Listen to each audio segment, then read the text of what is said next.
Welcome back, everybody, for another Star Wars episode of Modular Nerds. I'm Lennox McDuff, And I am Mimir. and we're going to be diving into some personal stuff today with Star Wars. This is some stuff that I sort of latch onto that I don't get to talk about much because people like Mimir exist and they're normies. Well, it's hard because you dive into the internet and you never know who you're going to talk to. But I end up with Mimir, and I guess I just have to make do. I mean, like what we've said in other episodes of this, like I like Star Wars. I really do. It's just I didn't go deep into like the lore and stuff like that. It was more of like the surface level stuff of like shows and everything and the movies and stuff like that, like some of the video games, but it wasn't like I had my own little like theories. I had some theories with friends and everything, but I didn't go like searching for this stuff, and I didn't like talk to a lot of people about Star Wars. I just had like some family members who really like Star Wars too, so we didn't get into it like some other people. Hey, you should though, and I'm hoping that with some of the stuff I talk about now, maybe you'll be tempted to dive into a little bit more. We'll see. Well, okay. So this first one I wanted to talk about, like we mentioned it briefly in the last episode, the whole like clone stormtroopers are clones thing. Yeah, Common they started. misconception. Common misconception. This gets me, and I've had like full-throated nerd arguments with people about this in the past. It's like, okay, look. Personally, this goes into like my personal beliefs about like why, like who the good and the bad is, like the good and the bad about Star Wars. Not just from like like a fandom standpoint, but like from a moral standpoint. The Republic, in my opinion, was very wrong when they accepted a clone army like they did. Yeah. Like it was a huge moral failing, and it was never addressed enough. Like some Jedi straight up abandoned. You okay over there? Yeah, I bumped the mic. You're good. All right. Like some Jedi straight up abandoned the Order over the fact that they're like, we're not taking charge of a slave army. You're forcefully like conscripting Jedi to be officers in a war that we don't even really agree with. Like this is wrong. Like they would straight up leave the Jedi Order entirely over this. And there were some Republic citizens who would get pent up about it too. And in one of my favorite book series, Republic Commando, Cal Scarata, who was like a father to a lot of these clones, like a father figure to a lot of them, was really upset by the fact that there's like no retirement plan set up for these clones. There was no plan to turn off their accelerated aging. They're like, they basically get used and then discarded. Like they don't even get like leave or whatever. Like they don't get treated as well as like normal soldiers would get treated. Because he's like a career soldier himself. He's a Mandalorian mercenary, and he's like, I've fought in plenty of conflicts, and like nobody treated us as badly as the Republic treats the clones. Yeah. And he viewed those clones as like his sons or like an extended family, and even like the regular rank and file clones, he felt terrible for. And so he was doing his own stuff in the background to like try and find a cure for the accelerated aging process or a way to flip it off in all the clones. And he was also setting up like at one point he was talking with like another training sergeant, and he actually staged like this massive heist where he got away with like a fortune, and he went ahead and he just donated it like right afterwards, and he's like, hey, put it towards that clone retirement fund you were talking about. It's a cause worth fighting for of all things. And because like he and Cal had like butted heads previously over, it's like, why are we fighting for the Republic? We hate these guys. They treat our guys like shit. Like we should be fighting for the Separatists. And then Cal is just like, I can't. My boys are all fighting for this side. So like it or not, this is the side that I'm with. Yeah, I mean, I can agree that like the clones weren't treated fairly because like they were seen as like expendable soldiers. I mean, they literally were just like a clone army. That's what they were. And it was it was supposed to be something that they could just kind of like throw at the enemy, and they didn't treat them well. But then you had some that were like treated a lot better. You know, like there was a good relationship with, I think, Cody and Obi-Wan. Oh yeah. You know, like there were some that they did have like slightly different personalities. It wasn't just, straight up like you're exactly like your fellow man standing next to you. Um but then like the You would majority were, yeah, they were all just like treated like they were fodder. you would very much appreciate the Clone Commando storyline. It never got finished, unfortunately, but it was very very good. And they had moments like that where so Cal Scarata took charge over a bunch of early prototype clones called like the Null Arcs. Like the Arcs were like the Advanced Reconnaissance Commandos, and there was like 11, or yeah, there was like 11 or a mishmash, whatever. There was a couple that were made originally, and they were exceptional. They were tinkered by the Kaminoans to be like Jango Fett's true potential unleashed, and they thought that they were doing a great job. Problem is, though, is that they refuse to follow orders, because you make a soldier that smart, and then you say you're bred to serve and all that. They start thinking to themselves, why the hell am I going to serve you? Like, what the hell's in it for me? It's like, to be your slave. Like, to hell with that. I'm not about that. And they were like just kids, and they were already that smart. And Cal is like reminiscing and talking about like how, like, yeah, when I was training these guys, like, I only ever had to show them anything just once. They had like flawless memory and the ability to like just take in everything like a sponge all the time. And those Null arcs would still hang out with him like much later, even during the height of the war. There would always be like one or two arcs that he named after like famous Mandalorians who would be like hanging out near him, like Ordo, for example. At one point, Cal and Ordo were riding like public transit, and a bunch of people were staring because Ordo was still wearing his ARC trooper armor. And Cal was like, "Hey, son, take your helmet off." And he does, and then a bunch of people are like shocked, and they're just like, "Oh wow, they're human under that," and like they're so young. And it's just drawing attention to the fact that like a lot of people in the Republic don't seem to understand. It's like, yeah, this isn't a war of droids fighting droids. Like, the clones they're people, they're humans. Yeah. Like, you don't see their faces, but there's people under that armor. Yeah, and like with what I said in the other episode, how like the clone troopers became like the stormtroopers and everything. It was the clone troopers who like were loyal to the Republic, and they became stormtroopers like to obey the Emperor and everything, because like they believed like, yeah, you're right, like we don't like how we're being treated and everything, and like this is an uprising, so they executed Order 66. Right. And to dial it back and then forward and then back again, we're swinging all over the place here. So the reason I brought it back to like talking about that is because they mention it in those books, and they flesh it out in other books, but they also explain it in those books that eventually it got to a point where the Kaminoans weren't producing all the clones that were needed anymore, and the Empire was looking to transition away from having to rely on those clones. So they were looking to incorporate more, let's call them natural-born citizens, into the military, because the majority of the military was still being made up of clones at that point. And the Emperor, in classic dictator fashion, it's like, once you achieve power through unscrupulous means, you want to immediately make sure that no one else can follow the path that you just created and do the same thing.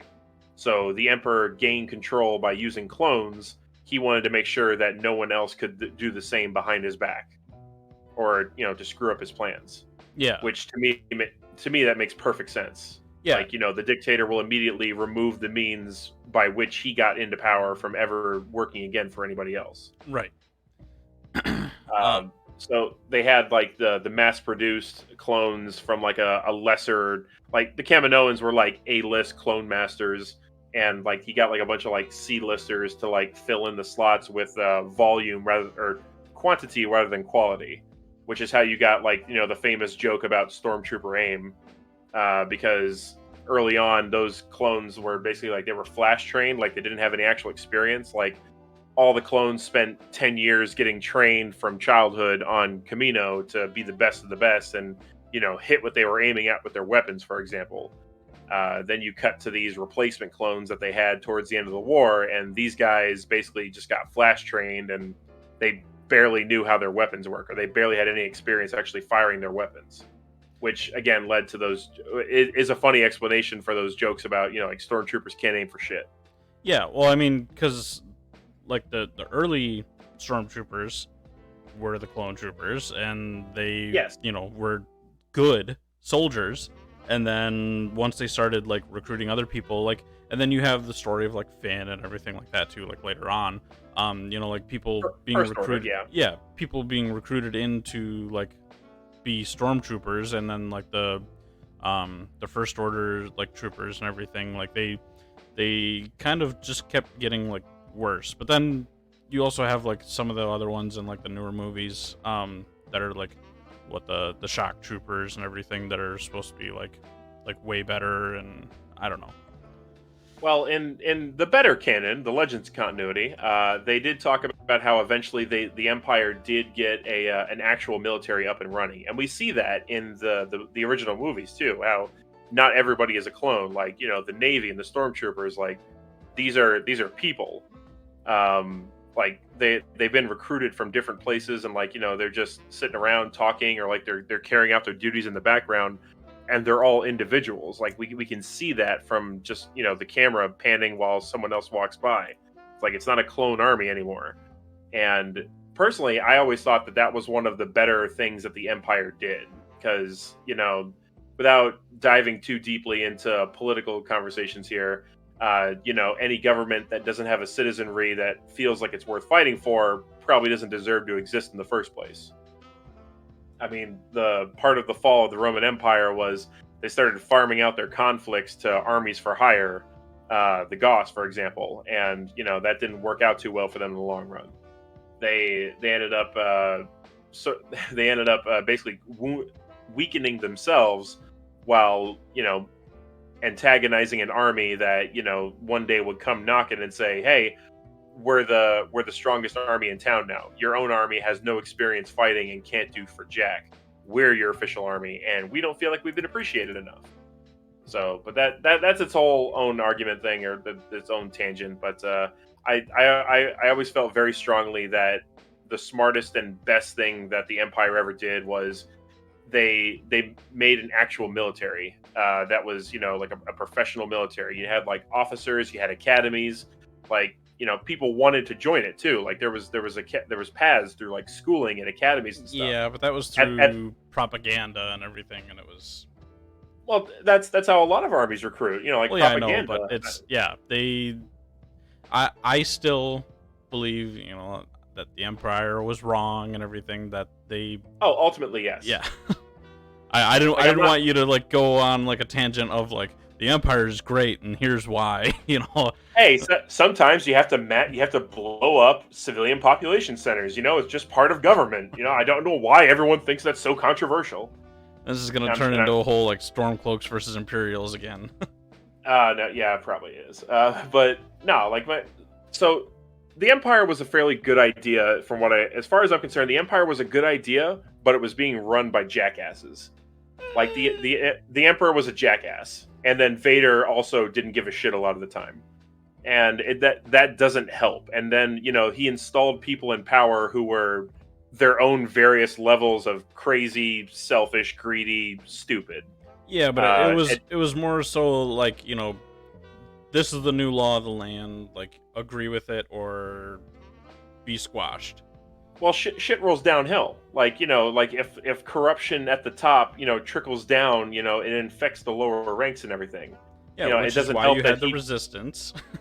Yeah, which is why you had the resistance. And hey, the Empire being toppled, yes, that is. I saw that as a good thing. Like, I'm not saying that the rebels should have never fought back or anything. They should have, and I'm glad they won.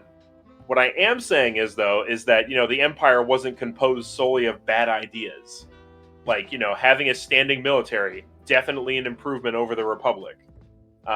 Instituting stronger centralized government, definitely an improvement, because we saw by the time the Clone Wars broke out, the government wasn't very effective at keeping its people safe. If a corporation could blockade a whole planet and invade it with a robot army, and nobody did jack shit about it. Well, yeah, I think that's what the whole point of like the Jedi were though too, is to try and keep peace. That's why they sent Jedi for negotiations.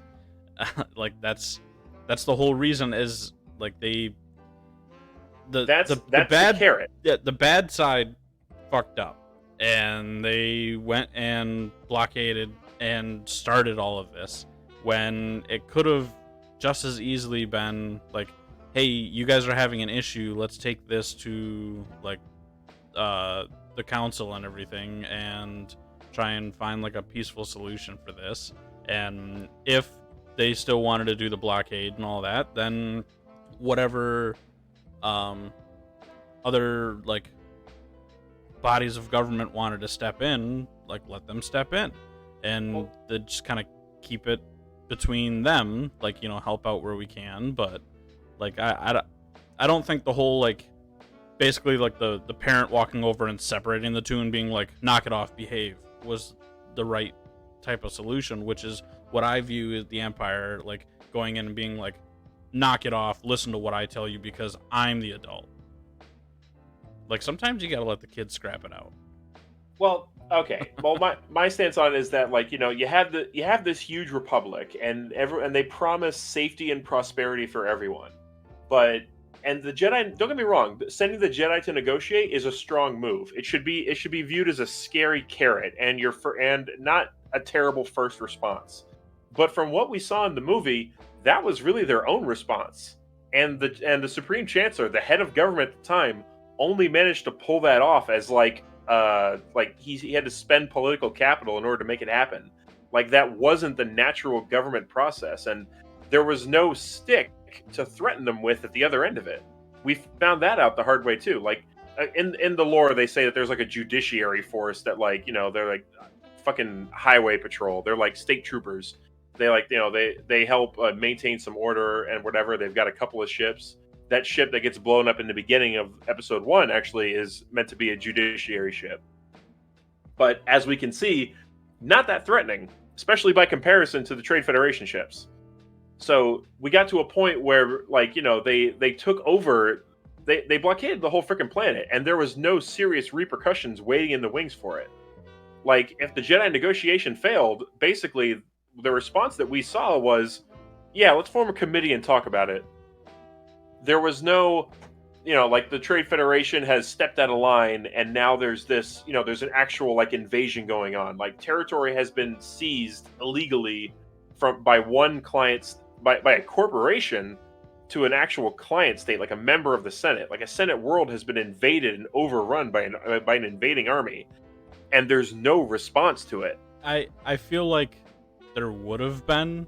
I feel like it happened quickly, in the sense of like after negotiations failed, then it was like, okay, well, what's the next move? And I feel like it would have like been able to kind of play out if they could have had like a better negotiation tactic after like the first negotiations failed. I feel like like the Jedi showed up, sat down, sipped on tea while they waited, and then the Trade Federation gassed the room to kill them. Yeah, that's because they were being controlled by the Emperor. Okay, he wasn't the Emperor yet, but yes, there was a Sith in the background. I get what you're saying, but at the same time, and they were scared, and they were more scared of Palpatine than they were of the Jedi. And that was the problem. If the Sith wouldn't have been there pulling the strings, the way that they had everything set up would have worked out. It would have been okay. It wouldn't have been like, you need to push this, you need to do this now. because that's the whole issue, was the Sith were pulling the strings in the background. Well, the Nemodians were like they were portrayed as cowardly to begin with, but the whole thing was like, what if they weren't being pushed by the Sith? Like, what would the natural repercussion be of this sort of action? Yeah, but they Like, wouldn't have. what if anyone? Go ahead. I was to say they wouldn't have gotten to that point. Is what I'm trying to say. Is they would have maybe did the blockade, maybe threatened the invasion, and then they could have had like, the sit down and being like, this is what we want. And then they could have like worked out a deal and everything. Like Okay, it would have changed how it went. Here's the thing, though. Their blockade was a threat of force. It's like using military might. We are threatening military action using the threat of force to achieve our goals. What's the counter to that? Is how are they able to get away with that? They're a private company that managed to get away with threat of force because there was no official standing military in the Republic that could stand up to them. Yeah, but in like proceedings afterwards, if they would have shown up and said, "Hey, this is what we want. Like, we have an army here. We're going to invade. Like, do what we say." Like, the Senate could have been like, "Okay, well, I understand that you're upset. This is what you want. This is what we're going to do about it. And if you don't like it, then, there will be consequences for it, for your actions. And what you've already done is going to hold these consequences." Like, I feel like it would have broken down a lot easier if obviously Palpatine wasn't there saying like, "Hey, I don't care how you feel about this. You need to go through with the invasion, kill the Jedi." Like, they were being pushed and coerced into acting more rashly than they would have in the first place. So it definitely wouldn't have gotten to the point of where they needed to be like, I don't even know if they would have done the blockade. They probably just would have been like, "Hey, this is unfair. We're taking it to the Senate. Like, we're gonna explain all of this, and we're gonna throw a fit and everything, and then we're gonna work out some deal." Well, this is coming again from like the deeper lore understanding that I've got there. So like a lot of the Trade Federation's beef actually came from like the new like federal regulations that basically they were enforcing, that the Republic was enforcing on trade. Like it was about taxation and about like basically the bottom line that the Trade Federation would take in. I'm just gonna walk quickly past the whole notion of a private company having a seat in the Senate, having a seat of government power.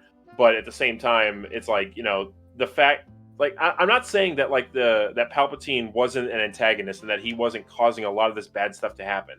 I'm saying that the real problem exists in the fact that the Trade Federation had the capacity to do this and that the response was nothing. And like, for example, they could get away with this crap under the Republic, but that like in the Empire, hell no. You absolutely could not get away with shit like that under the Empire. And why? Because there'd be a fleet of Star Destroyers parked over your planet 3 days later saying, "Hey, we heard you invaded your neighbor. You want to come talk to us about that?" Yeah, the Empire wouldn't have... They wouldn't have said, "Hey, you want to come talk to us about that?" They would have been like, "You're in violation, you're dead." And that's what I don't like about the Empire, is they were too quick to swing the hammer. They tried to rule with an iron fist. In practice, yes, it fell apart much quicker. They would resort to force much quicker. Like there was various legends, bits of canon or whatever that would talk about how like crowds of protesters would be massacred because the Empire was really sick of dealing with protesters. And I was like, okay, that's clearly an overreaction. Like this is like legitimate cause for like a rebellion to be springing up. No big government. Yeah, but my big thing about I don't want the big government. Damn it, Amir. What it came down to was that like having a stronger government that could actually live up to its promises. Like that was a huge failure on their part. That's why I think that the standing military being implemented was a fantastic idea. Yeah, because the pacifistic nature, it gave them too much power. And what's it? It gave the Empire too much power. Yeah, having the large standing army where they could deploy it whenever they felt like Like that was too much. Being They able to be using the military against the people it is meant to protect, I agree that is definitely too far. Having a military at all, though, no, that's not too far. No, no, yeah, I agree with that. Obviously, use it to be able to. Uh, I okay, so the way that I see it too is like the the Empire should have been a way of like a show of force and not necessarily use that force unless absolutely necessary, but use it for defense. Don't go in and try and like squash something. Go in and just protect until like a peaceful resolution can be handled. And if there is no peaceful like resolution, then be there for support. Don't go in and march your like 100,000 troops in and be like, hey, you need to stop what you're doing and we're just gonna come in blasting. That's To that's part of my point, though. Like, there is no force to follow up with if negotiations fail. Like, say the Trade Federation did walk into the room after, like, and then see the Jedi. Say that they said not to kill the negotiators, and the Trade Federation walked in the room. The Jedi said, "Hey, you need to end this blockade right now," and the Nemodian response was just no. Like, what were the Jedi going to do? Like, realistically, what would they do? well, they would try and figure out what the Federation was so like pissed off about, and if they knew what Fuck you. they were already pissed off about, We say fuck you. well, yeah, they would continue to try and find like a resolution, and then once that wasn't being like accomplished, then yeah, the Jedi would have been able to go in and deal with the threat. So you're gonna like just the Jedi are gonna assassinate the Nemodian leadership? Not assassinate. They would set a strike team to execute them? No, they would take them in and place them under arrest, and So they would stand kidnapping. trial. No, Kid, yes, kidnapping. That's what you're saying. that wouldn't be kidnapping. They would send in a team of Jedi to capture the leadership, and you said bring them in and throw them in jail. They would go in and stand trial. Okay. While that's happening, the army is still invading Naboo. No, I don't think they would have. You arrested Newt Gunroy. His executive or his follow up guy continued the invasion. What are you gonna do now?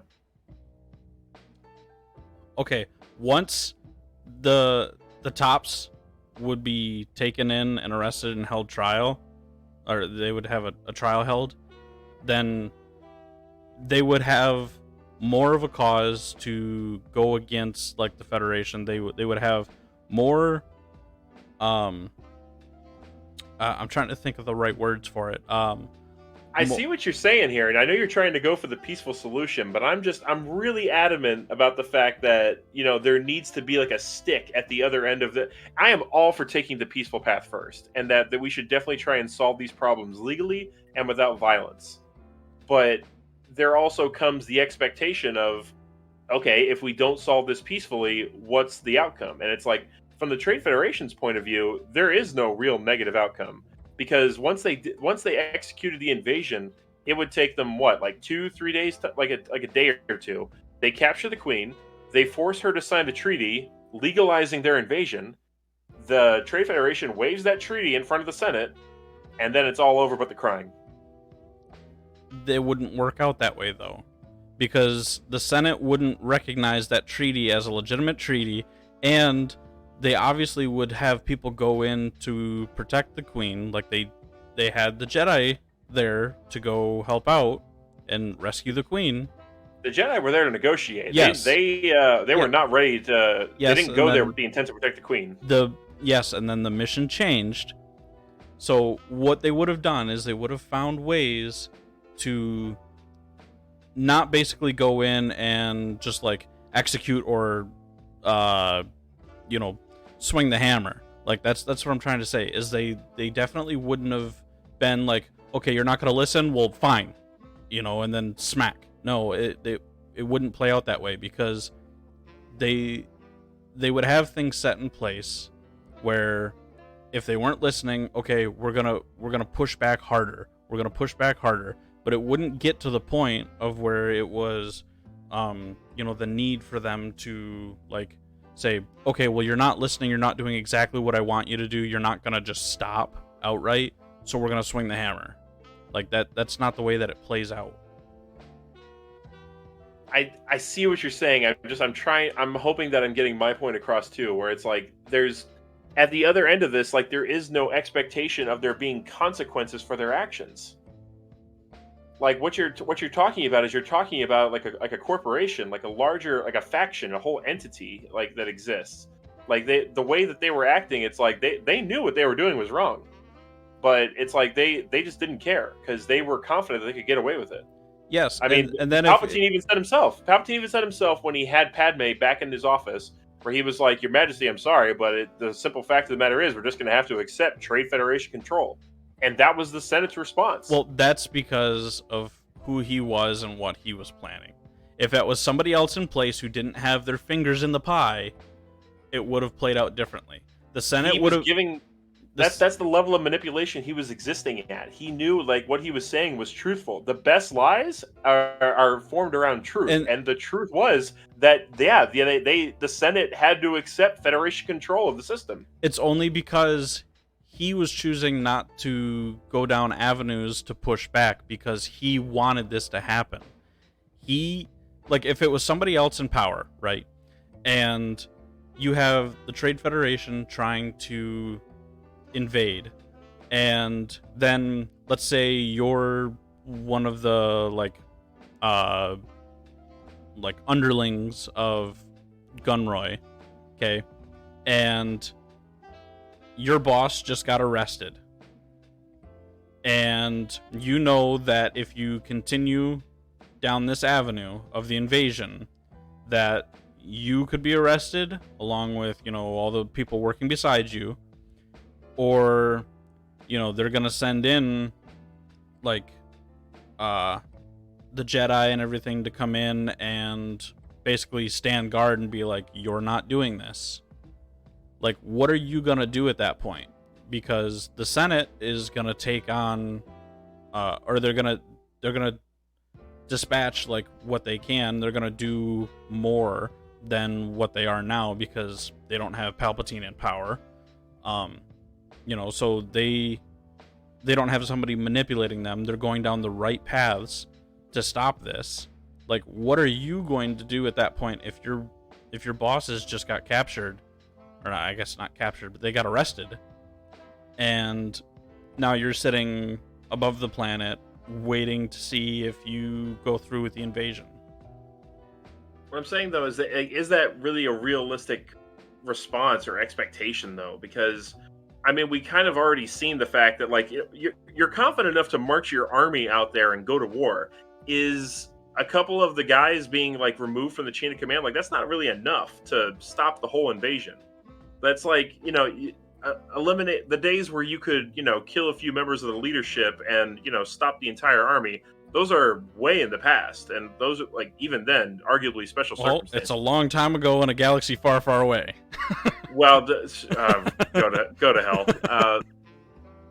But do you see where I'm coming from with this? Because I'm not saying don't negotiate. I do, but I don't believe that they would have continued to push. I think they would have collapsed on themselves if they didn't have somebody pulling the strings from the inside. If they didn't have an inside man who is also like forcing your bosses to do stuff. Like, if you were now the new guy in charge and you know that you risk getting arrested if you continue to push for this and you don't have a man on the inside, like, yeah, realistically, I believe that they would have stood down. They would have said, okay, well, we're not going to go through with the invasion, but these are our quarrels or our qualms, whatever the fucking word is. They would have said, these are the issues that we're having, and this is what we want rectified. Like, I don't believe that they would have gone through with an invasion if they didn't have an inside man and they didn't have somebody pulling the strings on their side. Okay. moving aside, all right. In this circumstance, like we clearly have a difference of opinion. What are you gonna do for the next guy though? Like, what about the next guy who thinks he can get away with getting what he wants by invading his neighbor? And you put a stop to him by arresting With him. what?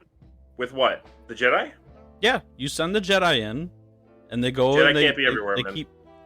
There's a lot of Jedi, and they keep the peace. There's a lot. They are peacekeepers. It's not. That's not practical. The Jedi can't be the military. They're not the military. They're peacekeepers.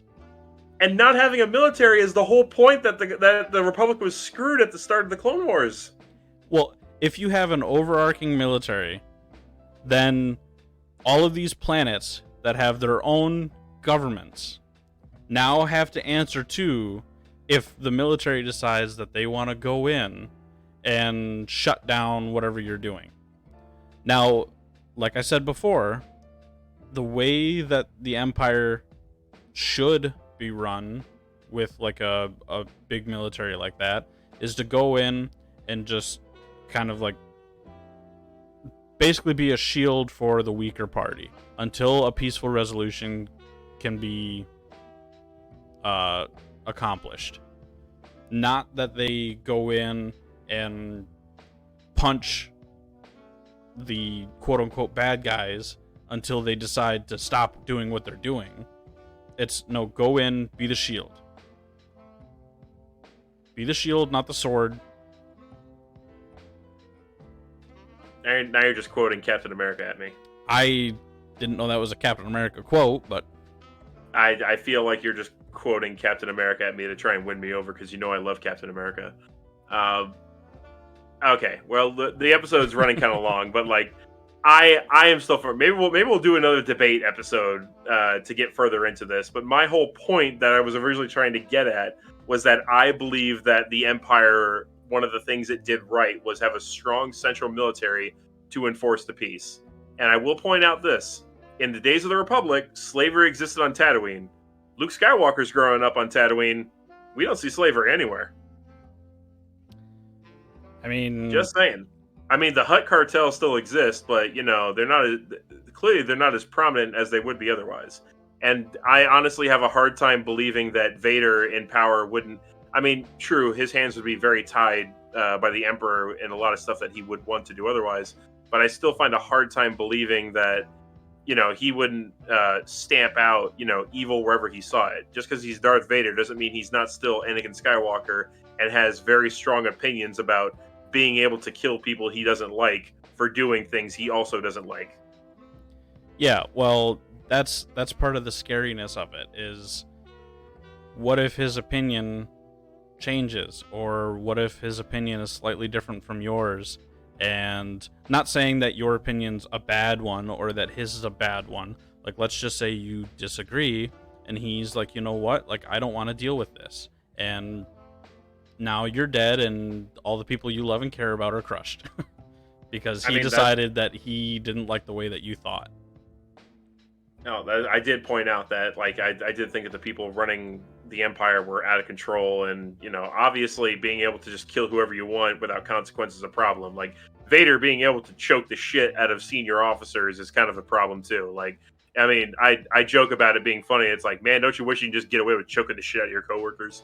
But in a very real sense, being able to do that and get away with it is a big problem. Yes, and that's the only point that I'm trying to make with, like, I don't think the Empire as a whole is a good idea. I think it should be left to, like, the separate governing bodies of each planet, each system, whatever.